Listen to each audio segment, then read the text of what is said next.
Senador Pedro Simon, senador Mozarildo, que preside esta sessão.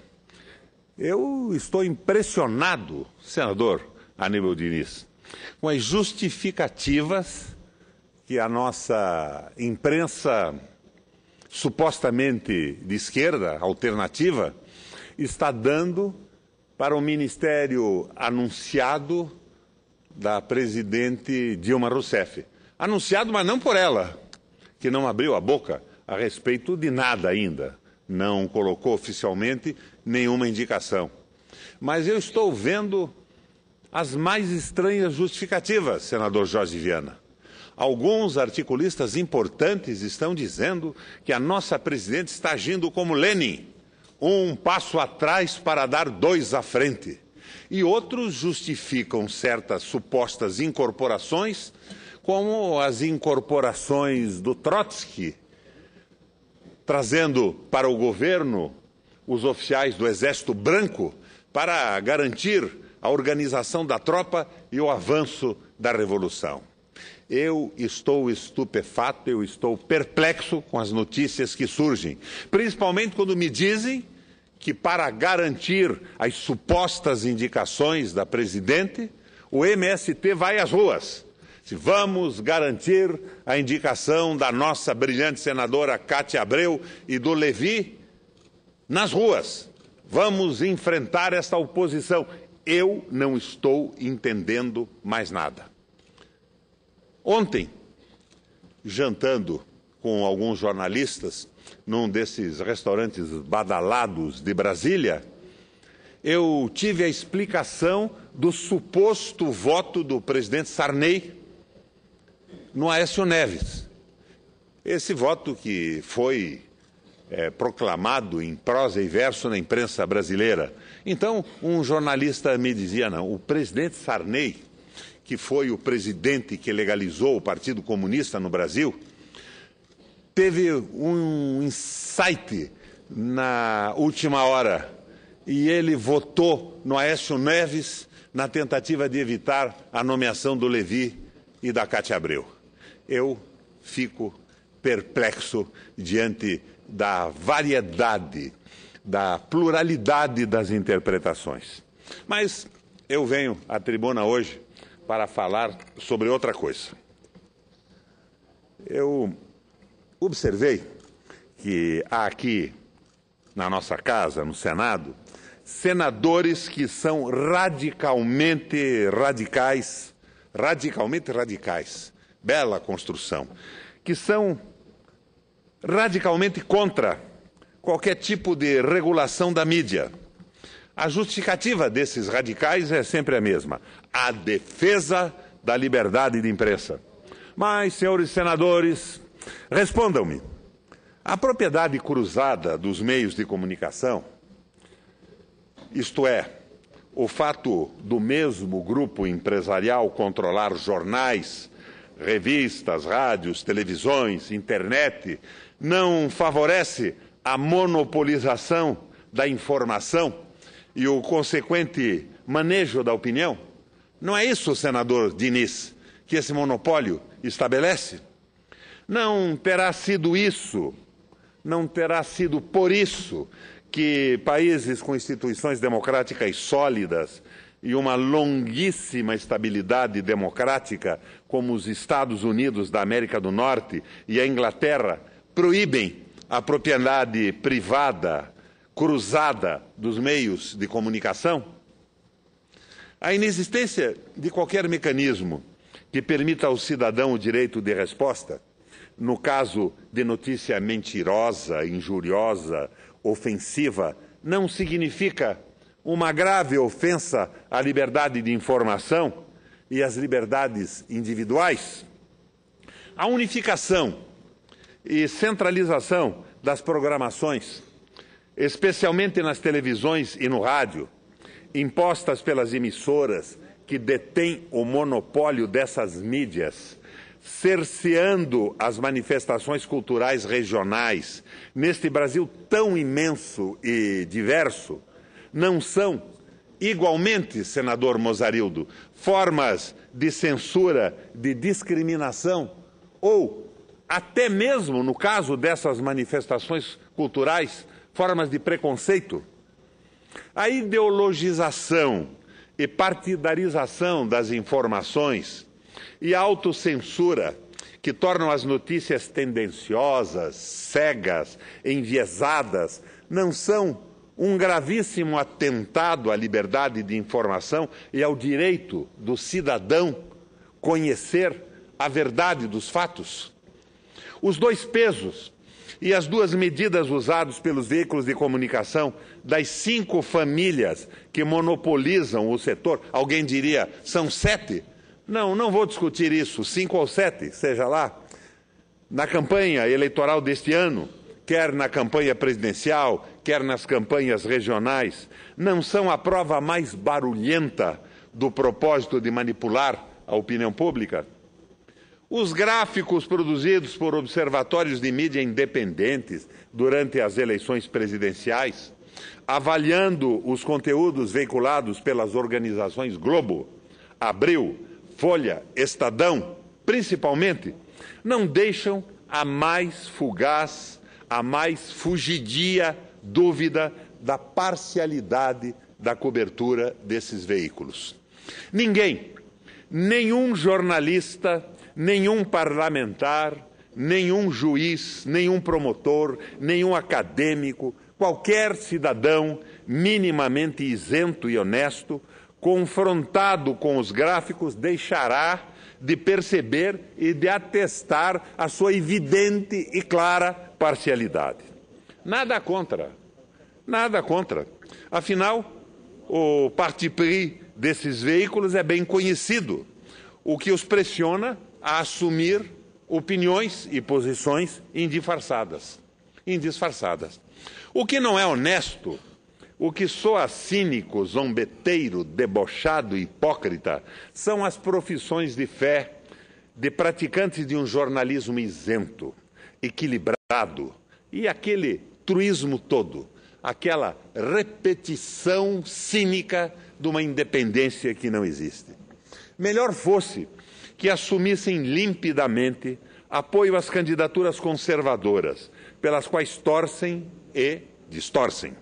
Seria mais digno, mais decente, do que ficarem brandindo indevidamente a bandeira da liberdade de imprensa, cada vez que se aponte a sua nudez, as suas vergonhas expostas.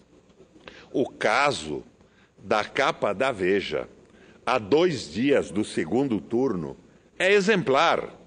E houve até estranhamento entre veículos da dita grande imprensa, com um acusando o outro de frouxo, pusilânime, por não repercutir a intrugice.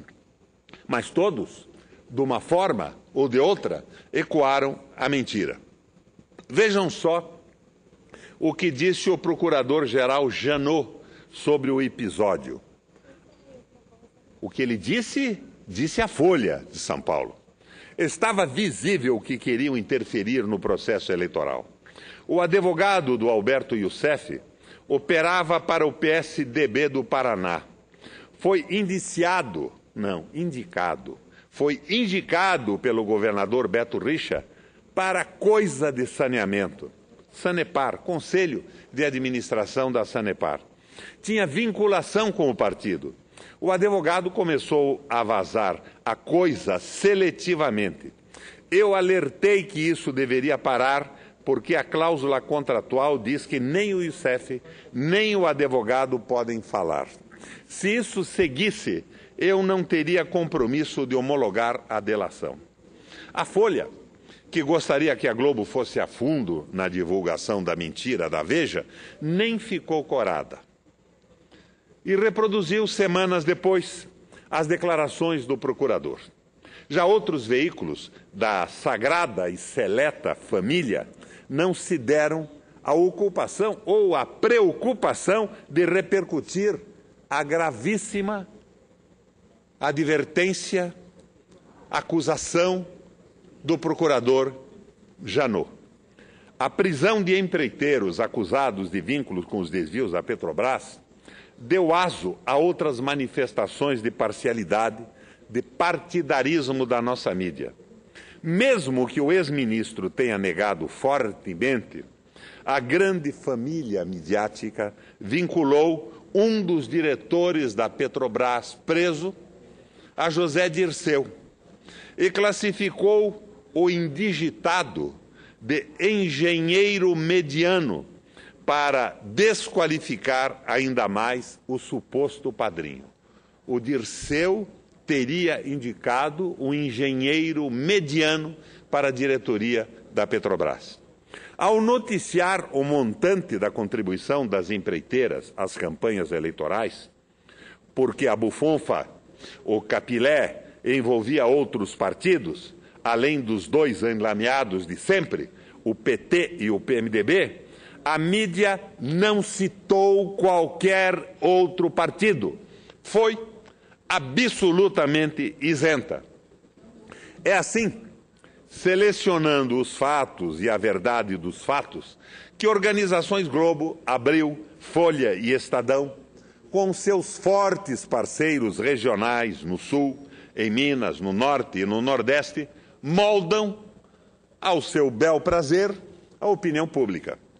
Os clássicos mapas, partindo o país em vermelho e azul, como se o Norte, o Nordeste, Minas e Rio houvessem votado em peso em Dilma e o restante do país houvesse votado 100% em Aécio, estimulam o ódio, o preconceito, o separatismo, o racismo e uivos fascistas, e vociferações de um lacerdismo serôdio.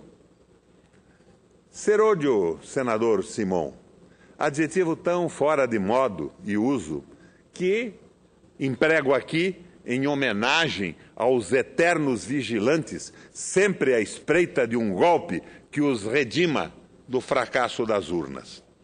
A desclassificação, especialmente dos nordestinos, diminuindo-lhes o peso do voto, um ensaio patético de reinstituição do voto censitário, tem o mesmo sentido da campanha conservadora que pretendia anular a vitória de Juscelino Kubitschek em 55. Campanha, vê-se, a que aderiu a nossa isenta mídia democrática e patriótica, sempre a serviço do Brasil. Naquela eleição, Juscelino teve 3.077.000 votos. Juarez Távora, 2.600.000 votos. A diferença entre os dois foi de 460.000 votos. Foi essa diferença que animou Carlos Lacerda e a UDN a lançar a cruzada pela anulação da vitória de Juscelino Kubitschek. Os udenistas argumentavam que os quase 500.000 votos que derrotaram Juarez Távora foram dados pelos comunistas. E como o Partido Comunista Brasileiro fora colocado na ilegalidade, os votos dos comunistas deveriam também ser cassados.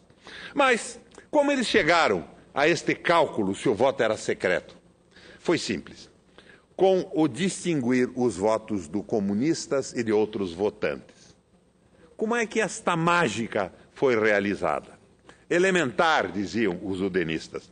Nas eleições presidenciais de 45, 10 anos antes, quando o Partido Comunista Brasileiro era legal, o candidato dos comunistas, o gaúcho compatriota do senador Pedro Simon e Edu Fiuza, fizera 569.000 votos. Ora, 10 anos depois, era de se crer que todos os quase 500.000 votos que deram vitória a Juscelino eram votos comunistas, já que Prestes orientava o voto a Juscelino Kubitschek. Tão simples assim, diziam os golpistas democráticos. Da mesma forma hoje, 59 anos depois, com os seus mapas dicotômicos e desonestos, de um primarismo monstruoso, a mídia e os conservadores colocam em xeque, questionam a legitimidade da reeleição da presidente Dilma por causa dos votos dos nordestinos, dos mais pobres, dos menos instruídos. Já que o Brasil desenvolvido e mais instruído teria votado majoritariamente em Aécio. Como disseram por aí e por aqui também, a reeleição não valeu. Aliás, nem isso é verdadeiro, uma vez que Dilma teve mais votos no Sul e no Sudeste que no Norte e no Nordeste. Logo, o mapa dicotômico da mídia é uma fraude. Temos, assim, agora, a reprodução farsesca da tentativa de golpe udeno-lacerdista de 6 décadas passadas. De um lado, a mídia ecoa fortemente toda a manifestação de inconformidade com a reeleição da presidente. Basta que 2 pessoas se reúnam para exibir cartazes pedindo o impedimento da presidente para que esta massiva demonstração ganhe as cabeças dos noticiários, as primeiras páginas dos jornais e o início dos programas jornalísticos de televisão. Ao mesmo tempo, exige que a presidente escolha nomes do mercado para a Fazenda e o Banco Central. E isto, já disse no início dessa intervenção, de certa forma explica o suposto voto do presidente Sarney em Aécio Neves. Ele queria evitar o Levi e a Cátia Abreu comandando a agricultura e a economia brasileira. Foi um insight de momento, uma premonição que se traduziu e dirigiu o dedo do nosso ex-presidente do país, do Congresso e do Senado Federal. Perderam a eleição a mídia e a oposição. Perderam a eleição, mas cobram que a vencedora adote o programa do derrotado. E nem ficam constrangidos com tamanha desfaçatez. Afinal, julgam-se donos do país, reservas morais da nacionalidade. E a nossa esquerda, sedenta de cargos e de participação na estrutura do governo, explica com um passo à frente, um passo atrás e provavelmente 2 à frente. E tenta justificar o comportamento com a imagem do Trotsky incorporando no governo revolucionário os oficiais do Exército Branco. A regulação da mídia é imprescindível para a preservação, a consolidação e o avanço da democracia. Porque a grande mídia empresarial é intrinsecamente golpista, geneticamente antidemocrática, arraigadamente elitista. A regulação da mídia é condição inexcusável para se garantir a soberania nacional. E eu não estou falando em cerceamento da liberdade de expressão. Eu estou falando em impedimento do estabelecimento do monopólio mediático. É uma questão econômica. E como questão econômica foi resolvida nos Estados Unidos e na Inglaterra. Porque os grupos que monopolizam a mídia são entreguistas e, historicamente, se opõem aos interesses nacionais, servindo de cabeça de ponte para o avanço imperial sobre a nossa economia, sobre os nossos recursos naturais, sobre as nossas riquezas, sobre o mercado interno, sobre as nossas relações externas. Os mais velhos, como eu e o senador Pedro Simão, lembram que, segundo a mídia, o Brasil não tinha petróleo. Agora mesmo, em Voz Casada, os setores mais dependentes e integrados aos interesses multinacionais de nossa burguesia industrial, financeira e agrária, a mídia ergue as bandeiras anti-Mercosul, anti-BRICS, pró-acordos bilaterais com os Estados Unidos e União Europeia, pela ressurreição da ALCA, da teoria da dependência, que, aliás, senador Pedro Simão, não é do nosso Fernando Henrique e tampouco do seu parceiro Enzo Faleto. Horace Greeley e o Mar Sachs, o condutor da economia alemã de Hindenburgo e do Hitler, já pensava exatamente nesse sentido e propõe aos países não desenvolvidos a dependência como instrumento de crescimento e possibilidade de avanço econômico. A teoria da dependência, a doutrina Truman, sabe-se lá que passo atrás a mais. A regulação da mídia é vital, como a água à terra, como o oxigênio à vida, porque a mídia monopolista é integrante de nossas elites econômicas, políticas e culturais. E as nossas elites fracassaram miseravelmente na construção de um país desenvolvido, pacífico, culto, justo e solidário. Porque a mídia monopolista é conivente, quando não cúmplice, com o preconceito, o racismo, a discriminação, a violência contra os trabalhadores, contra os negros, os pardos, os pobres, contra os índios. Porque a mídia monopolista é indiferente quando não conluiada com a violência que abate anualmente mais de 100 mil brasileiros, vítimas da repressão policial, da insegurança urbana, da insegurança rural, do tráfico de drogas e do crime organizado, dos acidentes de trabalho e dos atropelamentos no trânsito. Porque as polícias brasileiras estão entre as mais letais do mundo e a mídia empresarial e monopolista estimula e afiança essa violência à medida que não a investiga, não a denuncia e não a combata. E, com frequência, a enalteça, contribuindo para apertar o gatilho dos executores. A regulação da mídia é urgente e obrigatória, porque a mídia monopolista e empresarial colabora e associa-se com a política de concentração de rendas, que faz do Brasil um dos países mais desiguais e injustos da Terra. Porque o imposto sobre fortunas, corriqueiro nos países mais desenvolvidos, tem, da parte da mídia, uma oposição fundamentalista e até mesmo rancorosa. Porque a inexistência desse imposto favorece ainda mais a concentração de rendas e o acúmulo de fortunas fantásticas e relaciona alguns detentores de concessões públicas de televisão e rádio, como os irmãos Marinho, entre os bilionários do planeta Terra. A regulação da mídia é uma medida sanitária de emergência pública, porque a mídia é omissa em relação à sonegação e às fraudes fiscais, quando não a pratica, e acoberta que os super ricos brasileiros têm a quarta maior fortuna do mundo em paraísos fiscais. São mais de R$1 trilhão, cerca de 1/3 de nosso PIB. Esse mesmo PIB cuja anemia nos últimos anos a mídia, a oposição e a nossa indignada burguesia tem com ardor criticado.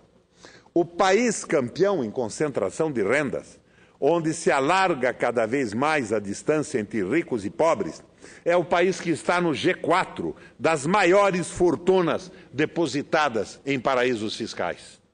A regulação da mídia é uma medida anticorrupção, porque as denúncias de corrupção que a mídia monopolista faz são seletivas, parciais, incompletas e dirigidas.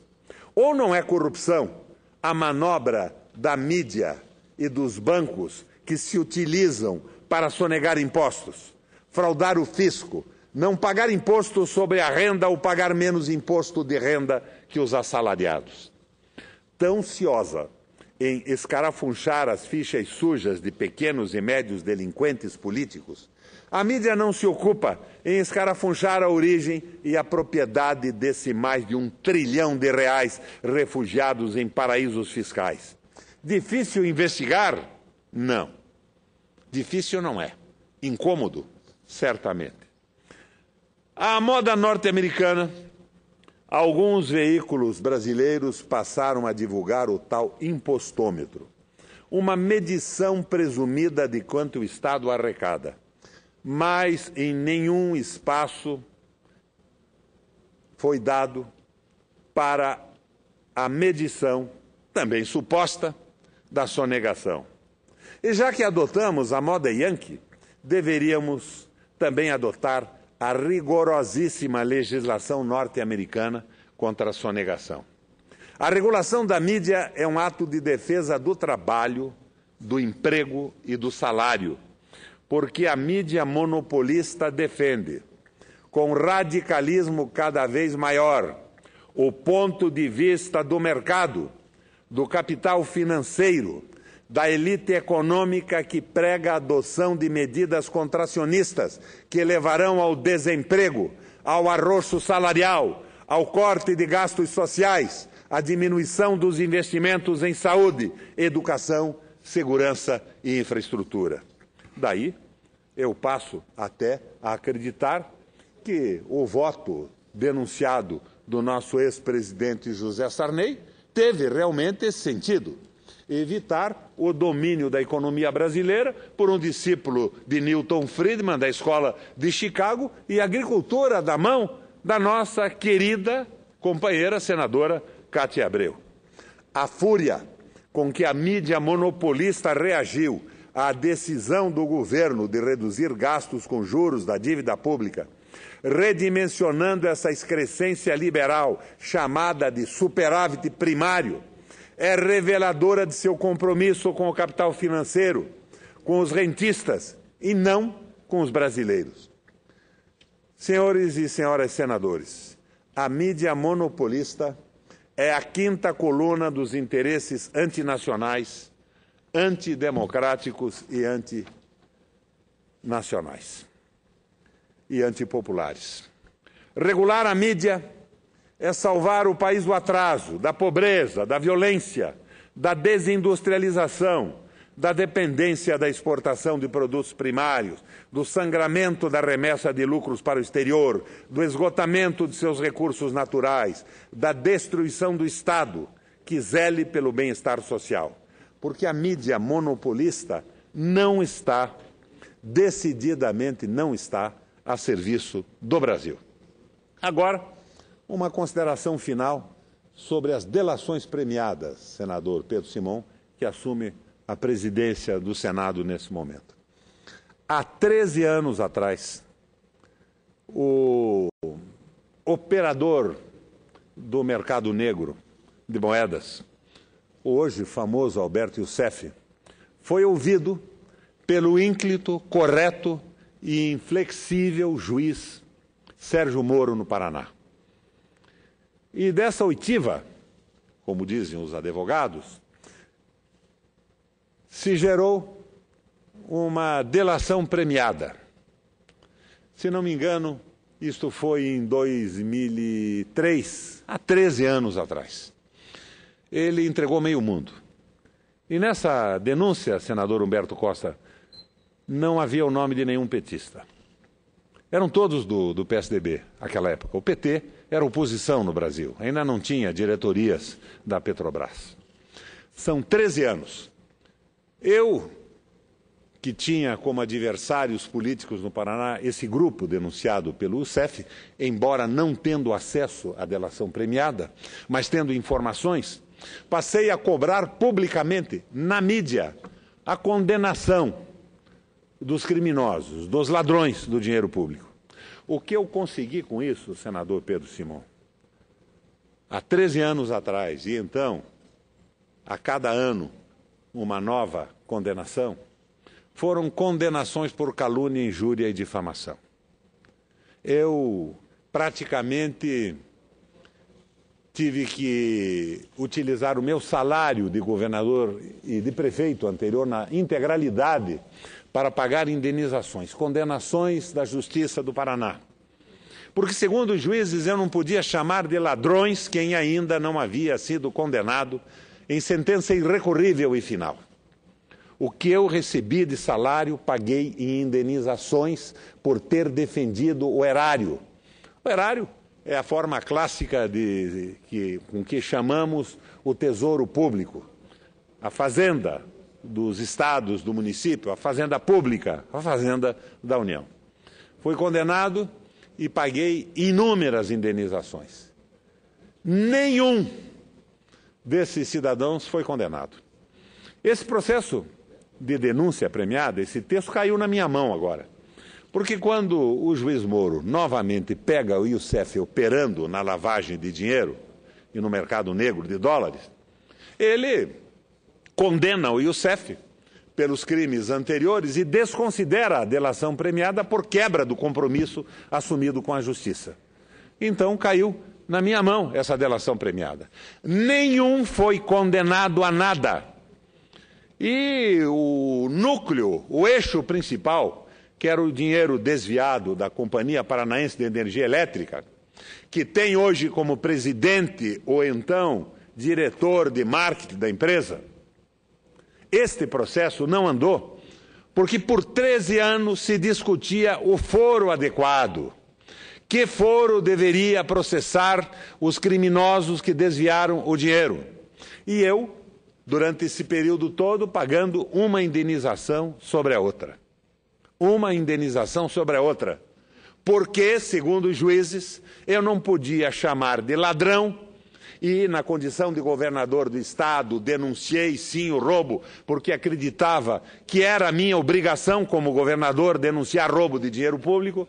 Foi condenado uma vez, 2 vezes, 3 vezes, e com isso consumi a integralidade do meu salário como governador do Paraná durante 12 anos, porque me reelegi por 3 vezes. Mas, até hoje, senador Pedro Simão, estes cidadãos do fulcro do processo não foram citados. Ingo Hubert não foi citado. Ele era secretário da Fazenda e era presidente da Copel, acumulava as 2 funções. Ele autorizou que a Copel pagasse supostos créditos ICMS inexistentes. O Fantástico pôs essa matéria no ar. Os recursos pela mão do Youssef foram colocados numa agência do Banco do Brasil com destino à Ceasa do Rio de Janeiro. E o Fantástico foi lá dar uma olhada. As empresas da Ceasa não existiam, eram boxes cerrados, fechados. Mas eu fui condenado a pagar indenização a essa gente toda. E todos os citados pelo Youssef, supostos criminosos, vou dizer agora, para que não me condenem de novo, os supostos criminosos estão hoje no poder no Paraná. São os que mandam no Estado. São os que participavam da administração da Copel e que hoje continuam mandando. O ex-governador Jaime Lerner foi agraciado com a comenda do Pinhão de Ouro. Mas eu fui processado muitas vezes por ter levantado suspeitas sobre a ação do governo em relação ao dinheiro público. Por isso, senador Simão, confiando da forma mais absoluta, porque conheço o juiz Sérgio Moro, confiando no juiz Sérgio Moro, eu faço um prognóstico para este escândalo que agita a mídia nacional hoje. Daqui a 13 anos, provavelmente, não vamos ter ninguém condenado e nenhum político citado. Porque, ao contrário do que diz a mídia, a responsabilidade desse desvio de recursos é uma constante firmada quase que por consueto. Direito consuetudinário na classe política brasileira. Não é do PT, é de todos os partidos. Este financiamento se transformou num procedimento universalizado na política brasileira. E sendo de todos, com a influência que todos têm nesse processo, daqui a 13 anos nós vamos ver os personagens envolvidos assumindo ministérios, presidências de empresas públicas, posições importantes na administração brasileira. Eu não acredito no prosseguimento desse processo. E não acredito acreditando no juiz Sérgio Moro, mas não acredito pela experiência que tive, pelas condenações que sofri e pela absoluta falta de punição de todos os que foram condenados, ou melhor, indiciados, apontados por Alberto Youssef na sua delação premiada de 2003. Presidente, agradeço pela tolerância quanto ao tempo e me desculpo por um certo ceticismo que estou tendo em relação a tudo isso. Mas estou entusiasmado com a notícia que tenho de que o MST irá às ruas garantir as indicações para ministérios da nossa Presidente da República. Quer seja da nossa ínclita e querida companheira senadora Cátia Abreu, ou seja, do discípulo do Newton Friedman, o famoso Levi. Muito obrigado, presidente.